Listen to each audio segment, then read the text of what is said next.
how good does the city in this game look versus how good does the city in this game look. The difference is they are able to pack this background with detail and like really let the art and the design shine, right? Because they're only rendering one frame.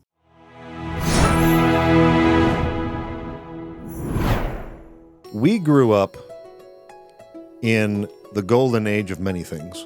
Yeah. RPGs. What else was the golden age? Kids' toys commercials. Oh, yeah. I would also say anime as well. I would consider their 90s to have been something of a golden age in anime. Also, the topic of our conversation today, which is this lost art of pre-rendered backgrounds in video games. Yeah. This has puzzled me for the longest time.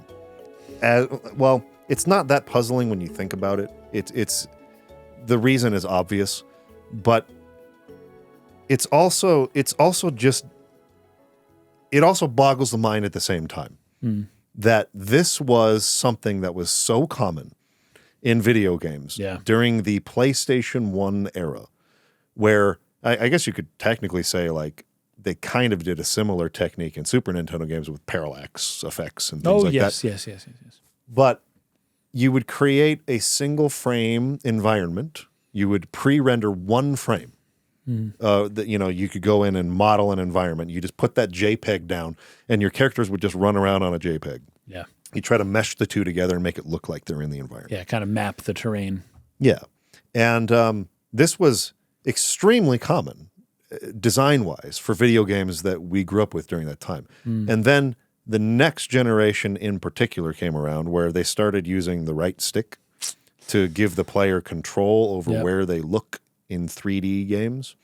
I think 3D platformers in particular, they were big, and it was kind of like, you need to be able to see where you're jumping. You need to be, to be able to like get have a an different accurate view. Sense of space. Yes, yeah. I need to be able to look at this from different points of view. Especially if it's 3D. Yeah, it was so hard to tell how far away things are. And what they did at first, the first Kingdom Hearts did this, as well as Zelda and some other games, but I think it was more like the R and L buttons would just kind of move the camera right or left. Move it around. Yeah.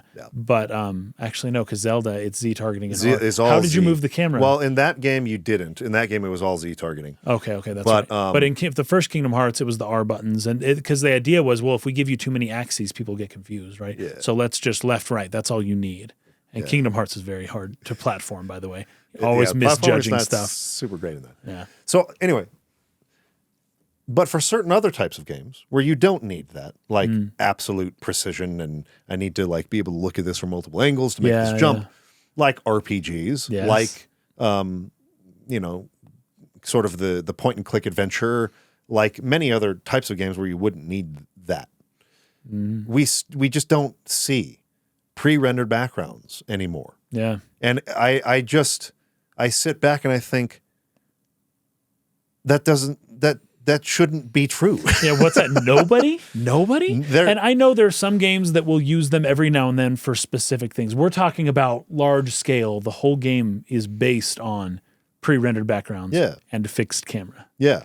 Those two are kind of tied. For those of you who may be thinking, why on earth would we do that? This was Why would you do that? This was a limitation of its time. And we are far past this now, and I'm going to pitch to you the benefits. We're going to try to go through some points and try to make an argument for bringing them back. Yeah. Because I really truly believe that certain games and certain genres could really benefit from this. Like the games would be better for it. You might be one of those people who thinks, no, there's no game in which having control over my camera does not make it a better product. I argue not so. We will do our best to convince you otherwise. Yes.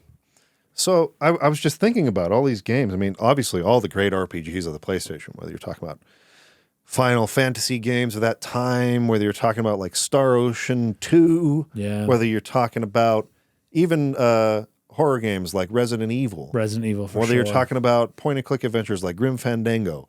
This Donkey Kong Country That's true was too. able to use pre-rendered foreground and background actually for a lot of their stuff. And it looked really good for the SNES.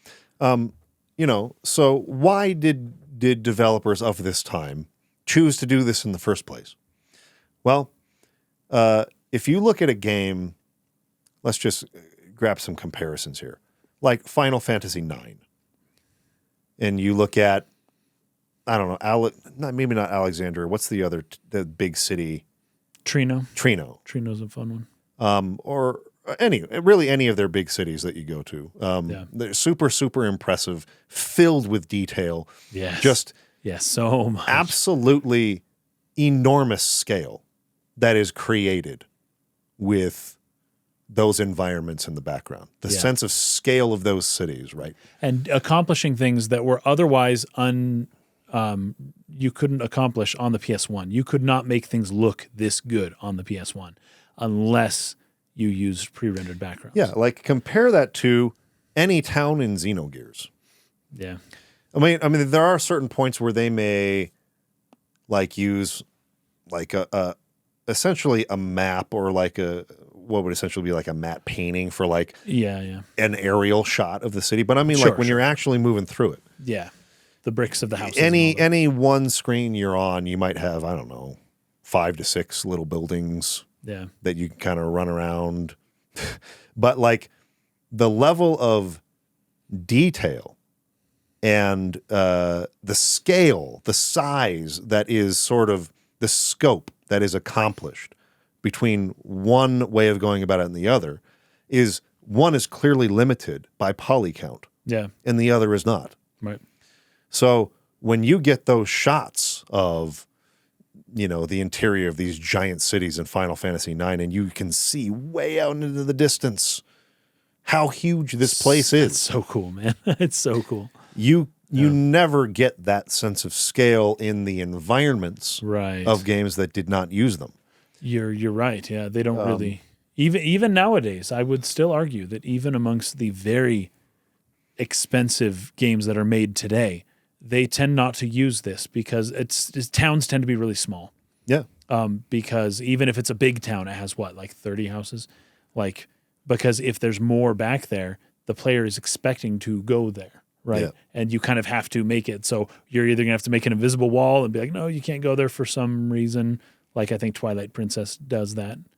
Sure. To some extent, when you go to Hyrule in the town, you can go to a few areas, but everything else is blocked off for some made-up fake reason. And then you can still kind of see a matte painting beyond that a little bit, But for most games nowadays, people don't want to see it unless they can go to it. Mm-hmm. And back in the PS1 games, it's like they could show so much stuff, and people didn't have that expectation that, but they did have the desire. Oh, I want to go there. Oh, it would be so cool if I could see that. I wonder what that place is like. I wonder what that place is like. There's a magic there that often you are able to visit those places in other pre-rendered backgrounds as well. Just not everything all at once to, control the camera however you want.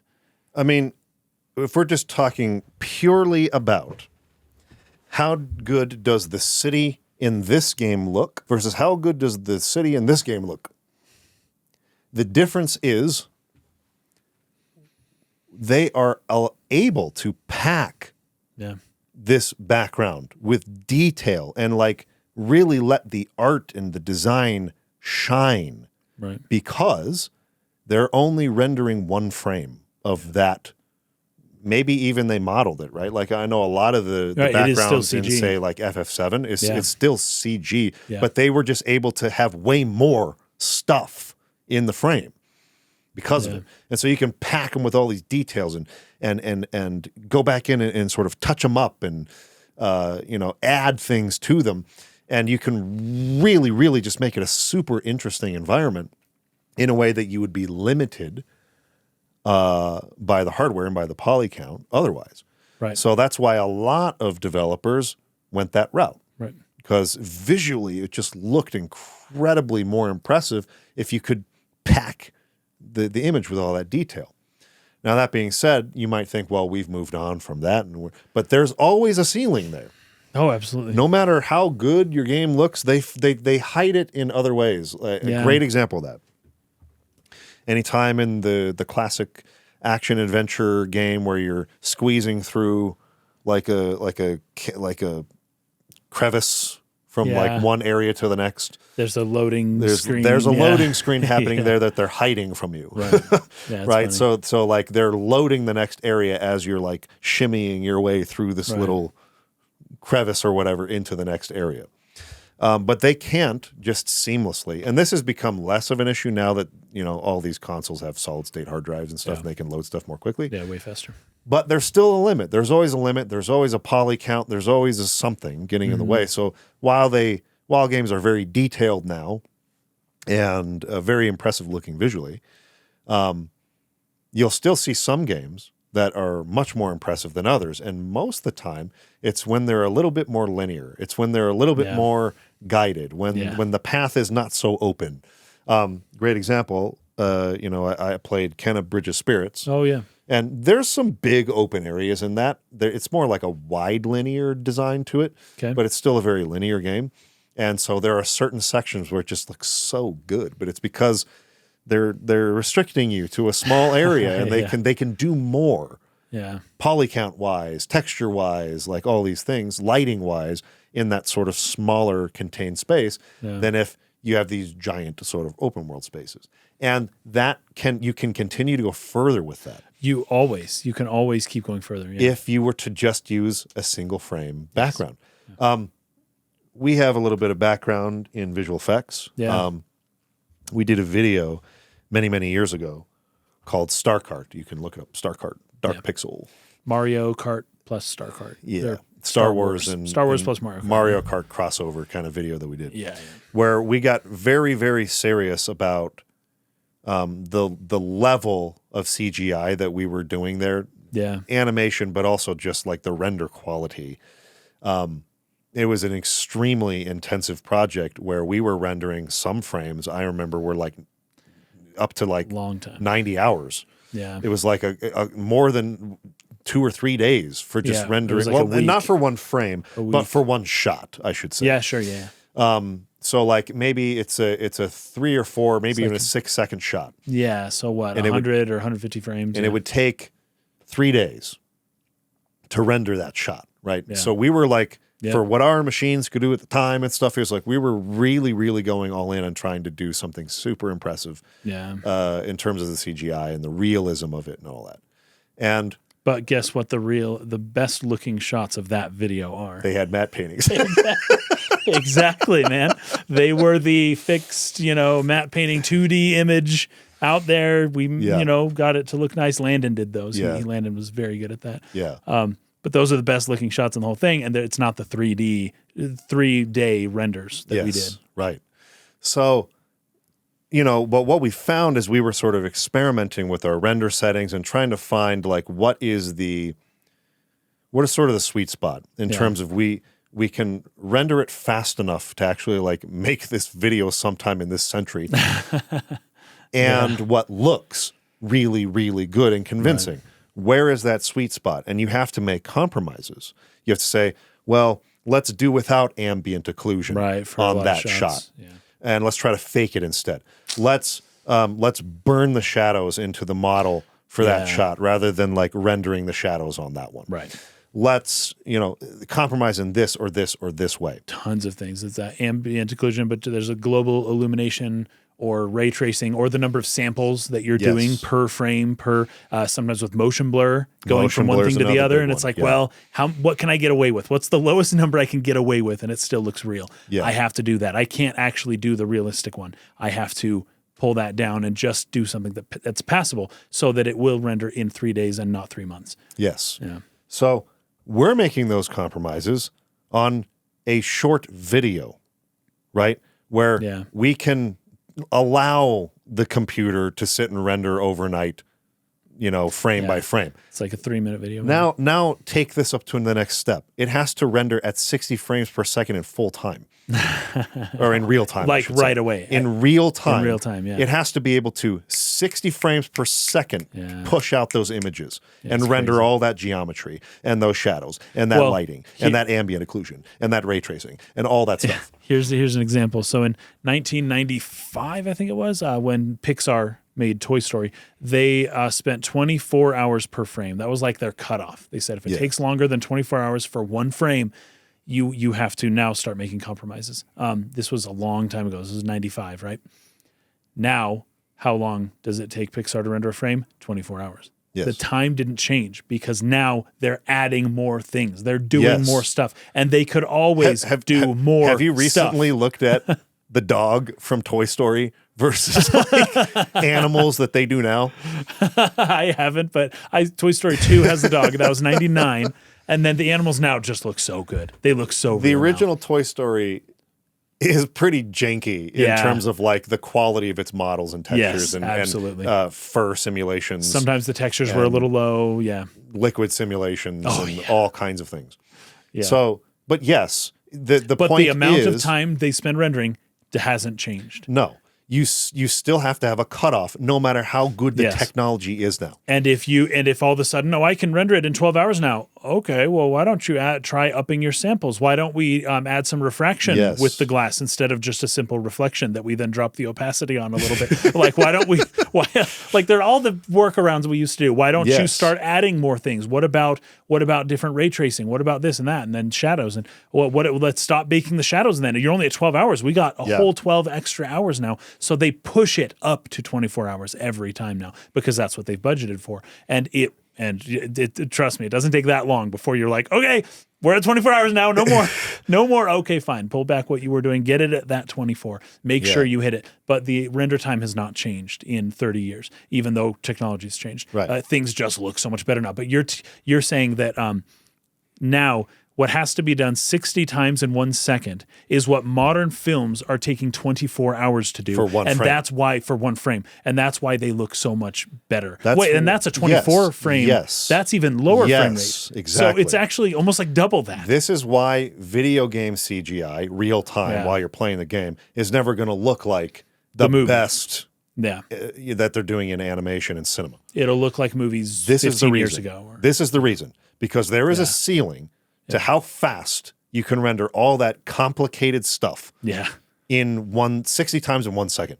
And famously, video games do not do motion blur at all. They just don't mess with that stuff, right? mean, Now, I mean, you can do it some in games cutscenes. do have it, but they usually have it in the gameplay. Or you in can the turn them cutscenes? on and off. You can turn well. Okay, sorry. You got to have a powerful Sorry. machine for Maybe motion I'm blur. talking about a different thing.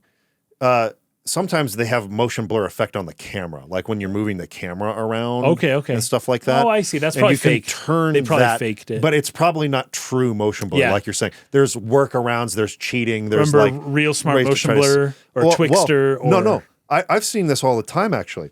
Even in dialogue scenes where they try to fake camera lens blur. Yes, and we can usually tell Yes, when it's fake. You can see like on the outline of like the characters, like Yeah. certain places where it peeks through, and you can see that fake lens blur. I see. They're not actually rendering, because this is something, if you've ever used After Effects before, Yeah, depth of field. you can yeah. turn on like a depth of field effect on the camera from your scene. Yeah. And it immediately makes everything take so much longer to Way render. longer. Way longer. Because rendering blurs is like rendering like rays, right? All of a sudden, it's like instead of just the crisp thing you're getting, you have to Yes. account for the scattering of light, Yes. which is very hard on computers. It's very difficult to do. It's crazy how I'll build an animation. Let's say I'm doing an animation on, I've got like a page on a desk that has some writing on it. It's like a letter someone wrote. And I'm like making my camera move on this letter as the guy's narrating it or something. Yeah. And I've built my entire animation, and it's playing buttery smooth. And then I turn on motion blur, and then I turn on my camera lens blur so that the depth of field changes, almost like you're racking focus through from the one shot. thing. And it goes from being able to play it seamlessly to you got to wait like 5 hours to like sorry, this bro. one shot. Nothing I can do about it. Turn off motion blur. Particularly, and then in order to work with that, you would then lower the resolution and all these other things so you can play it more smoothly to make sure your animation like looks draft mode. Yeah. Right. And then you render the full thing. So we're getting a little maybe too much into the weeds on this. Maybe. But the point is to say Yeah. There is always a ceiling that if you're going to try to render these environments in real time, 60 FPS target or whatever it might be, in your action game where they're just like all kinds of visual effects and explosions and energy and powers and this crazy stuff. There is a lot of cheating. There is a lot of cuts and compromises that have to be made to give you the sense of this realistic environment when it's really not. Yeah. And my point is you can make zero of those compromises if you render the frame one time. Yes, exactly. Now your compromises are whatever. Gosh, you don't even need the 24-hour rule at that point. If you're just rendering one frame, you can let it go for a month, man. Like you're doing multiple frames. You can pack so much more, way more into that frame, and the amount of compromises is vanishingly small. And just make this incredible render, one frame render. Anybody who works in CGI, you'll know a one frame render you can make look really freaking good. Absolutely. In comparison to something that's got to be rendered in real time. Yeah. And so you don't have to worry about motion blur for the one frame too. I can only imagine what a company with the like AAA resources of today could do with a game that's made entirely with pre-rendered backgrounds in the way Resident Evil was. Yeah, yeah. And Resident Evil and then its remake on the GameCube, which is now available on Steam and other places. Yeah, we were seeing that. That thing still looks so freaking good today. It's like, and that's a GameCube. I can't believe that was a GameCube game. Yeah. And of course I'm sure even since then in like the widescreen, well, I don't know, maybe it was in widescreen and GameCube. But anyway, in the recent releases of it on PC and other places, I'm sure that they even made higher resolution renders of those backgrounds and things like that. But the point is that game is so visually impressive, it's almost astounding. It just drops your jaw on certain parts. It's just like, wow, that looks good. And that game was made in like 2001. I mean, imagine 24 years ago. Imagine if somebody went all in on this with AAA resources today, because then you free up. You've got that background, one frame, it's already pre-rendered, it's there. You can put so many more resources into your character models and animation. Load the polys, hair sims, all that stuff, man. You can make that just immaculate in a way you can't in a full 3D environment where you're rendering lighting and shading and everything on all of these objects, and it's so complex. You have to make compromises on the poly count and the character and on the animations of the character. The physics. Everything. All that. Cloth sims. So you give yourself so much more room by doing this to make possibly the most visually impressive video game of all time. And just think of the landscapes you can do, man. Like just try it. Somebody needs to just try this because games have been moving away from this for a very long time.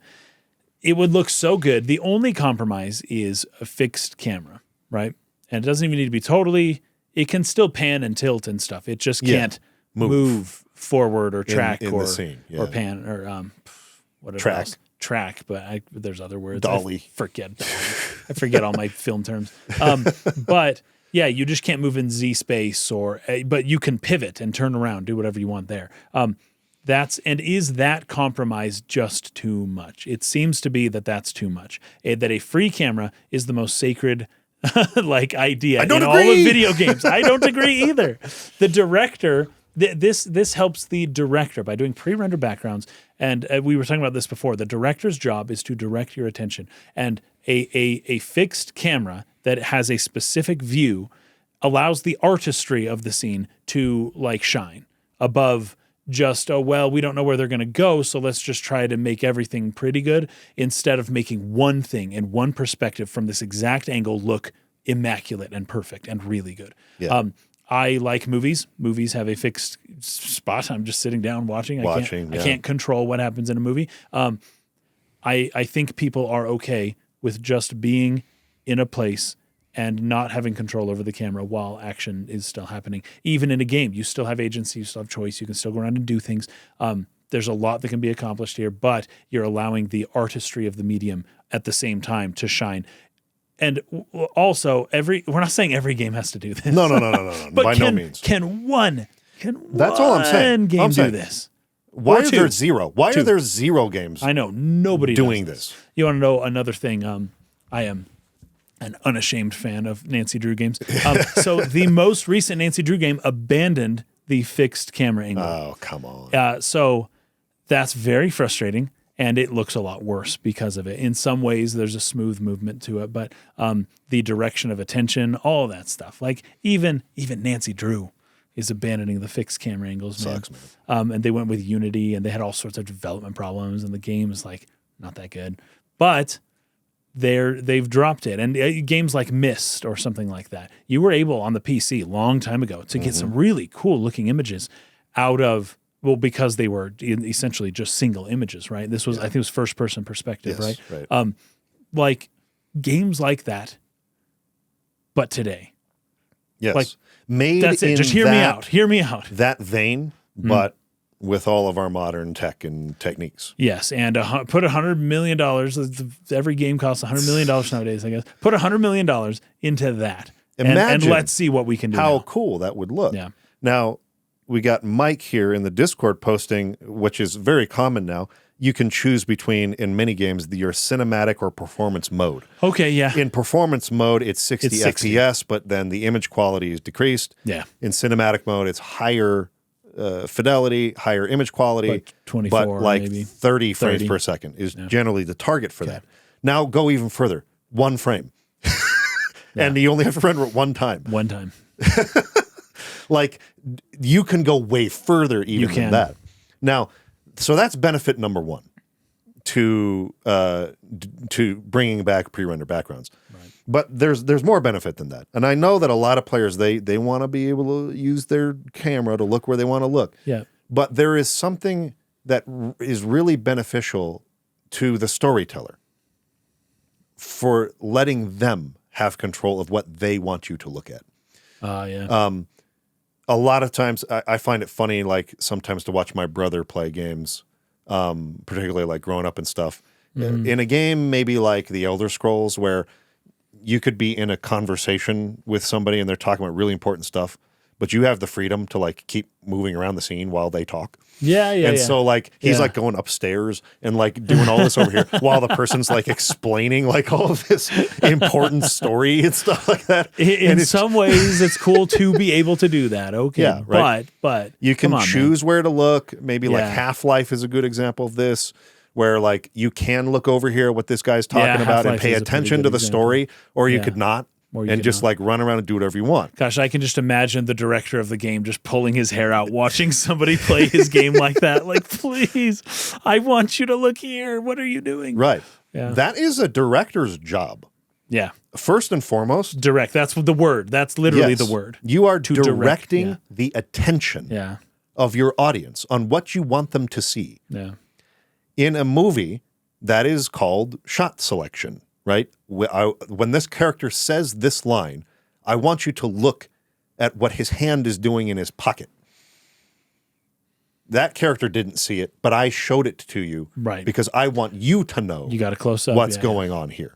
That's what a director's job is in any story, is to direct your attention to what they want you to look at. This goes hand in hand with our episode last week on plot twists. A magician the same way. A magician is guiding your attention. Yeah. Look here, look here, look here. I actually did this, this, and this, and you didn't notice. Well, and like I mentioned before, I'm the kind of person I want to try to see the trick. And so I'm not where I think he wants me to look, and I'm trying to look somewhere else. There's a way of people maybe not wanting to be fooled or wanting to say, I did it. Oh, that doesn't work on me. No, I knew it the whole time. I saw it. There's kind of a hyper, like almost individualist, like I want my own like personalized experience with this, how I want it to go. And I don't want to follow somebody else's lead ever for anything, no matter what, at all times. I am an independent person. I'm my own man. I do whatever I want. you can't fool me, that kind of stuff. I feel like games really try to give players maybe more of that freedom, right? Which isn't even really a bad thing, but it does distract from the artistry and the magic trick that is being performed. Yes. And if you're going to then complain later, oh, I didn't see that. Oh, this doesn't make sense. You can't tell as complex of a story if you're allowing people to kind of just do whatever they want during the cutscenes. Or if you do, you need to make it more optional stuff that wouldn't hinder somebody's experience. You can't build up to this huge reveal if you're not sure that your character even is aware of all the breadcrumb trails, the trail of breadcrumbs that you've been leading up to that point. Right. It is a good thing for you as the audience, as the game player, to submit yourself to the will of the director for a short period of time while he does his thing. It will change your life. You don't have to be a slave forever. You just, it's important to sacrifice a little bit of that individual, I want to do what I want to do and I want it now kind of, impulse that we all have towards somebody who can really show you a special experience if you're just willing to allow him to do it the way that he wants it to be done, and to just give your will to his, to let him direct everything. And then after a few hours, you'll come away from it. You can do whatever you want after that. You can even stop playing the game in the middle if you want.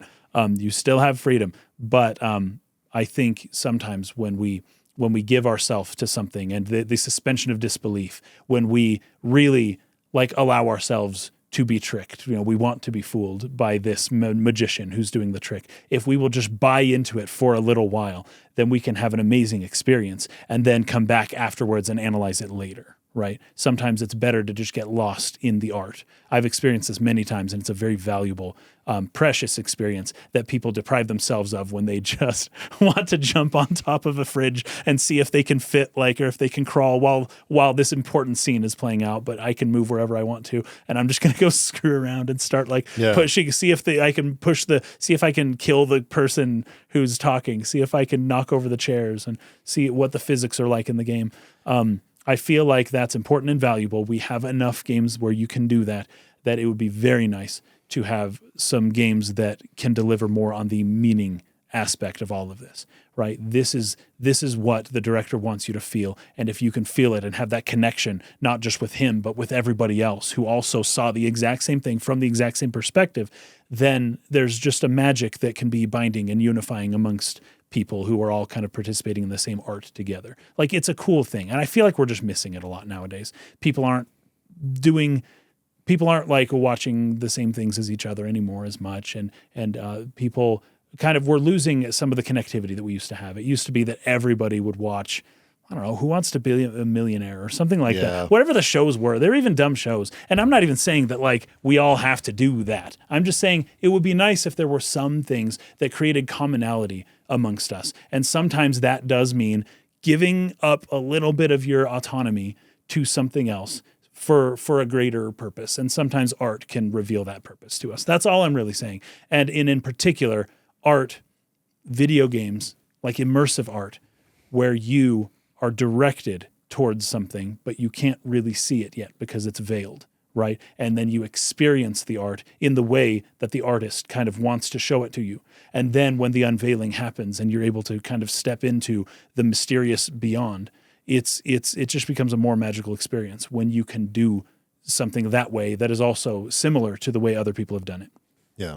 Once again, there's benefits both ways. I'm not saying you have to always do this, but sometimes these are valuable experiences. Yeah. Why do we never have pre-written? We never have them. We just never. Why is it gone? Never why did that just completely disappear? And even the few that we're still maintaining it are going the way of Unity and Unreal Engine. Yeah. Because it's cheaper. It is cheaper. They're providing some pretty good value. Although even within Unreal, you can do this stuff in Unreal. You can put in your image and map your terrain and have it be invisible, and you can still do this in Unreal Engine. There's no reason not to. It's just so crazy to me. I just wanted to really quickly touch on, as a storyteller, you need to be able to direct your audience's attention, and fixed camera angles are a really nice tool in the kit for a video game storyteller to do that with, right? I'm not saying it's a bad thing that in the Elder Scrolls my brother can run around while the character's trying to like explain all this important context and like the quest and whatever, and just like totally doesn't like raise any suspicion as to why you're not listening and just running around like screwing around and then stuff. Just follow the waypoint whenever it appears. Okay, now go this way. Right. Like I'm not saying that's wrong. That's a wrong approach. Right. I'm saying that for telling a really excellent story, you want to have as much control of the player's attention as possible without it feeling too restrictive. They still have to feel like they're participating. Yeah, it's got to be a game. Choice. It's not just a movie. Right. Yeah. It's not just a movie. But pre-rendered backgrounds were one really great way of doing that. Yeah. You could have an angle that shows your players what you want them to see in this environment or in this scene or whatever. And as you're running through it, they might have never seen that if they're just looking at what's in front of them and like trying to click on this thing over here, interact with that, or who's this girl? Let me go talk to them. And they're missing it in the background. You can't have subtle things happen in the corner of the screen or Yeah. There's a certain sense to where a storyteller can really help tell their story with the environment if they have control of what you're looking at. Right. Additionally to this, you might have the most beautiful landscape. I'm talking about real life. I'm not even talking about CGI created. Right, just go take a photo. The most beautiful landscape you've ever seen. I hand a camera to some random person standing there and say, take a picture of this beautiful landscape so that we can retain this memory and show people what we saw. And then I put it in the hands of a professional photographer who understands the principles of composition. Yeah.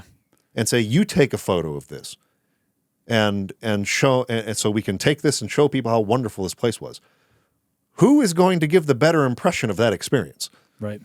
And which image is ultimately going to hang up on your wall for the next 10 years? Yeah. Right? It's not the rando. I'm not a photographer. Right. I am a cinematographer, which is a related but not very, very much a different skill set. Yeah. And photography is not the same thing as cinematography. So many times people like try to conflate this. Even where I work, they're like, hey, can you come take photos of this event? I've heard this many times. I can. It's not going to look that good because my brain is trained for a different style. Well, especially photographing people. Then you have to worry about like posing the people and totally different skill. It's a whole different thing. Totally different skill and a totally different expectation. Yeah. And even like, I'm not going to get into the weeds on it. Yeah. It's different. It's a different set of skills. So even I sometimes will be handed a camera and like capture this. It's like, well, if I'm given the ability to move, if I can move through this environment and show you different angles at it within one elongated period of time, I might be able to capture that in a way that's like really cool. Right. But if you want me to give you one frame of this, am I going to come up with a better frame than a guy who's been working in photography for 40 years? Of course not. Because that's not a skill that I developed. Right. This same principle applies here. If I hand the camera in this beautiful environment that my team of artists worked so hard to create and say, look at this, they're not going to look at it in a way that is absolutely optimal to showcase the beautiful work that was done there in the same way that my artists can do. Right. And that is the benefit of fixed camera angles and pre-rendered backgrounds. It's a mighty benefit. It's I had an idea as we were talking about what you could title this video. Yeah. And there's ways we can play with this and who knows where we'll go with this. But like, for instance, you could point to some old PS1 pre-rendered background game and say, this looks better than this, which maybe some brand new, modern, whatever game. Sure. But it's hinting at this is what we're getting at with it. In the wrong hands, you could have a way more beautiful scene over here and this person, looking at it from this angle or in this way or rushing through.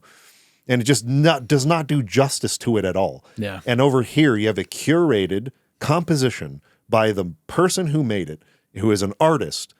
And even though... And it can elicit a feeling, even emotions. though it's an old game that had a limited resolution and poly count and all of these things that would be considered worse looking, it is a more beautiful image than the other one is. Yeah.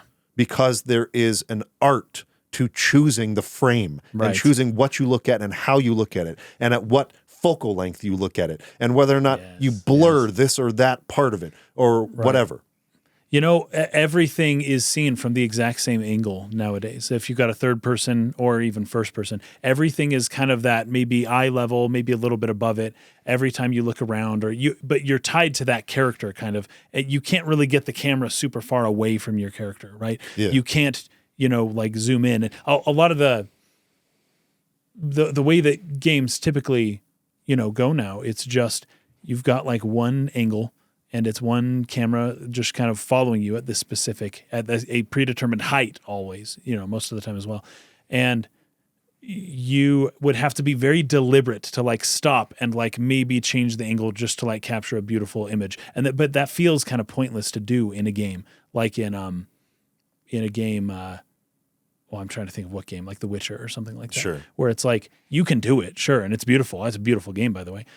But you would have to you're at your own mercy of however creative you happen to be at like, oh, this looks cool, and then you like change the angle. You can even maybe take a photo or a they do have like photo screenshot mode in a lot of games now where you can like move the camera around and like take an image. It's different, man. It's different when you're the one doing it and you're just screwing around and you think something looks cool and you keep moving on. You can't integrate that with the story the way that the developers could have had they been given that option in the first place. Like Resident Evil 1 is such a good example, the remake for it on the GameCube, because some of those angles are creepy. Some of the angles are really weird. You go into a room and you don't know where you're going to be. And the camera is sometimes up in the corner. Sometimes it's like top down. Sometimes it's really low. Yes. And the angles and the whether or not it's a wide angle or sometimes it's Cool. canted. Sometimes it's canted. They can do some really cool stuff there that elicits this emotion, whereas otherwise everything is just stuck at 6 feet tall, same camera focal length all the time for everything, And that's just, you could tell some really engaging stories with the fixed camera angles. They should do it. I feel like there's almost this mindset that fixed camera angles were just a byproduct of a limitation of hardware rather than artistically superior for this specific project. So Meteor gave a comment on our Discord about this, and Meteor said, a good analogy is that the 2D perspective in games are used.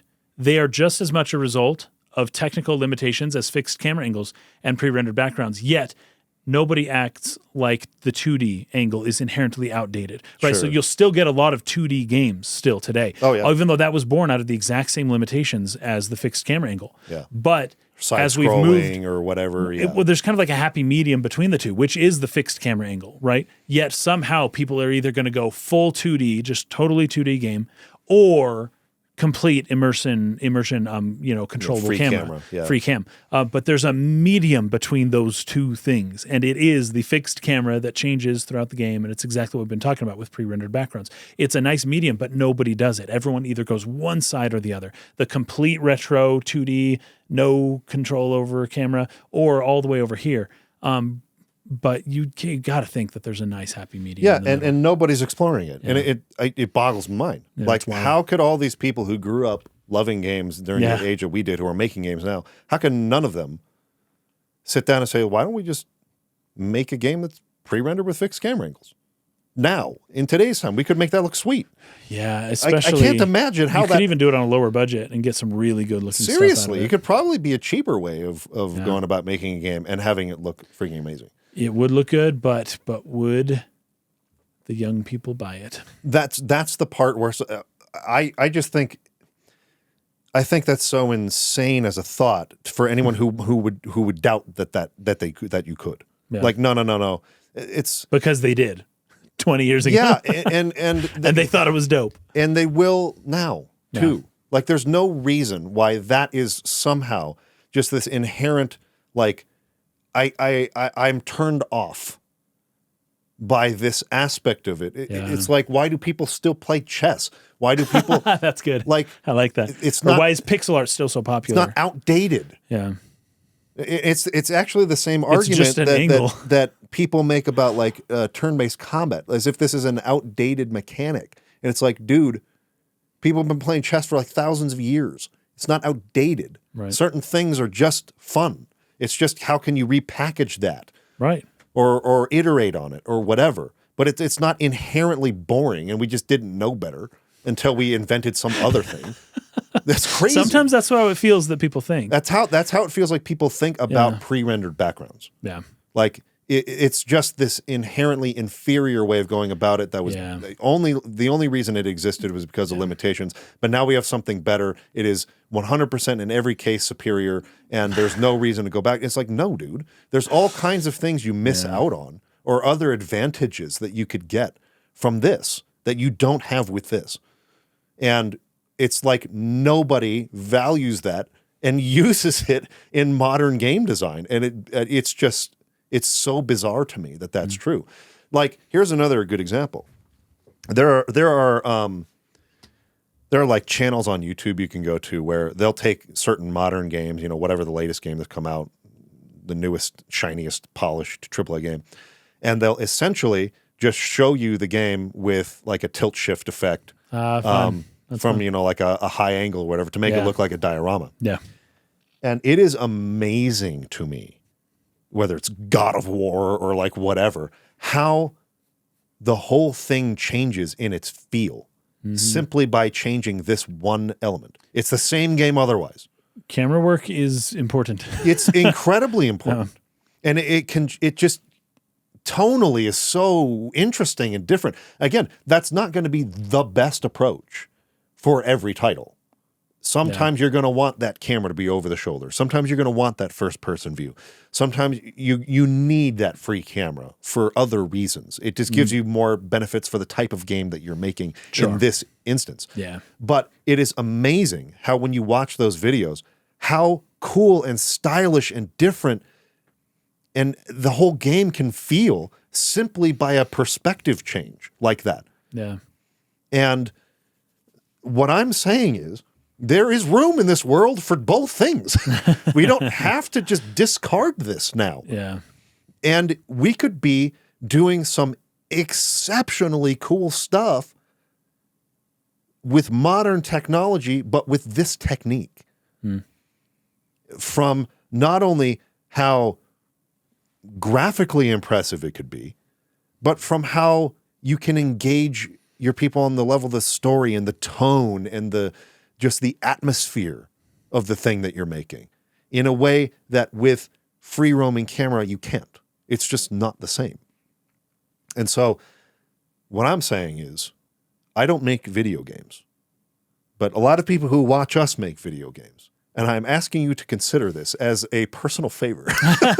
Dedicate it. Just try it. Just try it, man. Try it out and see how cool it can be. That's funny. I'd really like to see more people making games with pre-rendered backgrounds. Of course, in the indie scene, we've seen a lot of return to pixel art, and people have done some amazing stuff with that, obviously. They've hopped over this era. Let's try this too. Let's try taking some visual inspiration from the golden era of pre-rendered backgrounds. Very good. I mean, even in movies, going back 100 years, they would do set extensions with giant matte paintings. Star Wars has some of like the most gorgeous matte paintings ever created, and you don't even know that. You have the scene where like the Emperor is walking off of the shuttle, like down the ramp, like walking off the shuttle, and like there's all those rows of soldiers like waiting for him to pass. That's a freaking painting, dude. Yeah. That's not real. They didn't build that set, but you don't know that by watching the movie. And that's what I'm saying is you can create some really amazing visuals with pre-rendered backgrounds that would have that kind of effect, and they would look perfectly convincing. Or if you're not going for like a realistic look for your game, more of a stylish look, there's still some amazing detail you can pack into those images that would just give them so much more life and flavor and style and all this stuff that you would be limited by if you were to go what is now, the common route of the free roaming camera that every game apparently has to have. So anyway, that's the case I wanted to make for bring back pre-rendered backgrounds. It's a great case. Bring them back.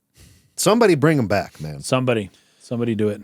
Somebody, or we'll be forced to. Somebody who loves the Resident Evil remake, Resident Evil 1. Yeah. Because they remade Resident Evil 2 and 3, which were also originally fixed camera games. And they made them in the style of Resident Evil 4 with the behind-the-shoulder free-roaming cam thing instead of in the vein of Resident Evil 1. And I'm saying, why we got to do that every time? Why we got to do that every time? Apparently there's a mod where you can get Resident Evil 2 Remake classic. in camera fixed mode. Yeah, dude. There's been a few posts here in the chat. There's a couple games that have come out that do this one. Until Dawn and Little Big Planet apparently use a lot of fixed camera angles for their stuff too. So I played the original Little Big Planet. I remember the side-scrolling sections and things like that, but it's been a long time since I played that. So maybe that's a good example that I'm forgetting. I have not played Until Dawn. That's kind of a... It's in the vein of something like... what's the zombie thing that was really popular on TV? Oh, the one on AMC.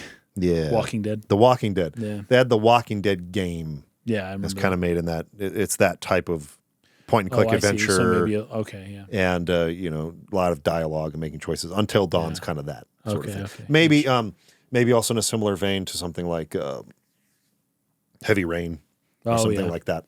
It's more like that kind of game. Okay, that's, So they feel a lot more cinematic. They feel a lot more like movies. But I haven't played Until Dawn, so I didn't realize it used pre-rendered backgrounds or matte paintings or whatever it uses. If that's the case, maybe I should take a look at that. But I'm saying I want a modern RPG. Yeah. I want a modern JRPG to be made with pre-rendered backgrounds and fixed camera angles again in the modern age. And turn-based combat. And turn-based combat. Just as long as we're throwing things out here. To be made like that without treating that as if that's outdated. Right. It isn't. It never will be. Right. It is a perfectly viable design philosophy that would look great and play great in the modern age with modern tech. Yeah. It is not outdated. That is a silly thing to say. It is as silly as saying chess is outdated.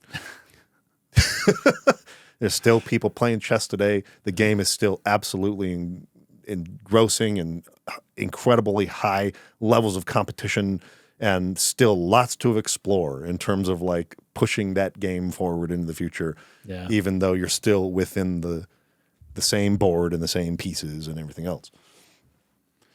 Beardmo brought up Fantasian, but that one, we thought that one could have been what we were talking about. I wish that game was what I was and they talking didn't. about. They projection mapped, and then it's a CG. Projection mapping is a little bit different. I actually But tried... it is cool. It is cool. It's close, though. It's close. That's close to what we're talking about. I love the idea Me too. behind Fantasian. That was a cool idea. I think its execution was unfortunately not up to what I was hoping. Yeah. And let me explain this because this is funny. This is actually a part of my interview with Hironobu Sakaguchi that I didn't actually put into the video. I cut it out. I didn't want to come across like I was being combative or like challenging him or something like that. Yeah. And we were relying on an interpreter, and it was just maybe not the easiest thing to try to ask. Okay. But I essentially asked him, why didn't you just use pre-rendered backgrounds? Why didn't you just take photos of the dioramas and have those be the backgrounds? Yeah. And I'm not sure he understood why I was asking the question, but because he tried to answer it, and I tried to be like, no. And I started getting really technical about the visual effects terms and things like that. I was like, no. What this if the is why interpreter knew? Here, your masking here is like causing this or that problem, and because you're projection mapping it, like your geometry is not because you scanned it. You did 3D scans by taking all these photos, and then that's what we're seeing. Those models that are created from the scan are not going to be one-to-one with the actual diorama model that you built. So there's all these like edges and outlines of specific objects, particularly trees and plants and things that are like really complex shapes that like when you're moving behind that, there's just all these masking issues that they're not aligning correctly. It's not the image you are projecting onto the model does not line up one for one. Right. And because of that, you could have just done it the way that you used to do it. Exactly. And just taken a photograph and just use the photograph and have them run around on the photograph. But you can still put your geometry in there, just make it invisible. Yes, exactly. Which is how just they make do. it invisible geometries that makes you run into a thing and stop. Yeah, I can't even think of how an interpreter would be like, okay, so Mr. I'm trying to like explain all of this as part of the context of my question. Yeah. And like it got to a point where it was beginning to feel like I was possibly being rude by continuing to try to ask this question as if I knew more than him or something. Right. And I didn't want to try to make it feel like that's where I was coming from. I didn't want to feel combative about it. Yeah. So I just gave up. Yeah. I was just like, I'm just moving on to the next thing. But Fantasian is different in it tries a different technique, which is projection mapping. And you know what? I applaud the effort. I'm glad they did that. And I feel like while the execution may have been lacking in some respects, that should be something that people do more of. And do it right next time. but more that. Like that's maybe the closest thing to what we're talking about. Injecting some new life into the old PS1 aesthetic that we loved so much, right? I mean, in order to make that work, I think the way that they were hoping would work, you'd have to have absolutely immaculate scans of every single object in that diorama scene. You'd have to take every tree and do a photo scan of that image, not just of Trees the whole diorama. Man. Trees are hard. Not of the whole diorama, which is what they did. They took 500 photos from all these different angles. But you're saying every element. I'm saying every single object in that diorama. You would have to do that. And you couldn't, for a tree, something as complex as a tree, you can't just do a photo scan of it. You would have to do like a laser scanning. So that way you're actually getting the geometry. The photos will get confused as to where the leaves are. That's the only way where you could then projection map your photograph in a way that would actually align perfectly with all the edges of those individual objects in the scene. Maybe that was too much. And that is just an absurd amount of work that is not worth doing. Yeah. It's just not.